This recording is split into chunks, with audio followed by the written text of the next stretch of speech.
10:30 বেজে গেছে। আমার দাদা আর আমার বাবা মিলে ক্লাবে যায়। ক্লাবের লোক বলে ও তো এখানে আসেনি। ওরা খুব ভয় পেয়ে যায়। ওরা দৌড়ে বাড়ি যায়, এদিক ওদিক খুঁজছে। আমার মালিকের বাড়িতে যায়, যার হয়ে আমি কুরিয়ার সার্ভিসে কাজ করতাম। সেও বলে যে না, ও তো এখানে আসেনি। এদিক ওদিক খুঁজে লাস্টে আমার বৌদির একটা চিৎকারের আওয়াজ পাওয়া যায়। আমার বাবা দাদা দৌড়ে গিয়ে দেখে আমাদের বাড়ির পেছনে যেখানে সবাই নোংরা ফেলে, আমি সেই নোংরা চূড়ার মধ্যে ঢুকে নোংরাগুলো খাচ্ছি। আর আমার জামা পুরো ছেঁড়া, প্যান্ট পুরো ছেঁড়া। আমি ওই নোংরাগুলো দু হাতে ঘাঁটছি আর খাচ্ছি। আমাকে দেখে 2-3টে কুকুর চিৎকার করছে ঘিরে।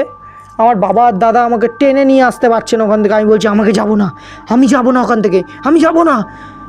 জোর করে আমাকে নিয়ে এসে ওরা ঘরে বসায়। ঘরে বসিয়ে আবারও জিজ্ঞেস করে, কি হয়েছে তোর, তুই এগুলো কি শুরু করেছিস?